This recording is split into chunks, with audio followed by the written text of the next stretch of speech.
मुझे मालूम है तुम अपनी फीलिंग्स इसलिए नहीं बता पाते क्योंकि जब भी तुमने बताना चाहा, किसी ने तुम्हें समझा ही नहीं। जब भी तुमने अपना दर्द समझाना चाहा, उन्होंने सोचा कि तुम झगड़ा कर रहे हो, जबकि सच तो ये था तुम बस चाहते थे कि एक बार वो तुम्हें समझें।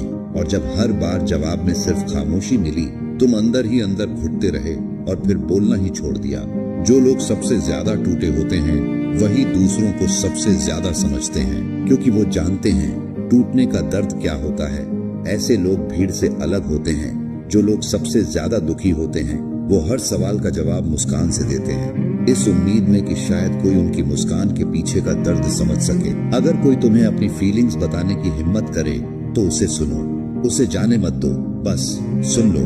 शायद तुम्हारा थोड़ा सुनना उसके लिए एक नई शुरुआत बन जाए, क्योंकि कभी कभी सिर्फ एक इंसान की समझ किसी का पूरा जीवन बदल सकती है।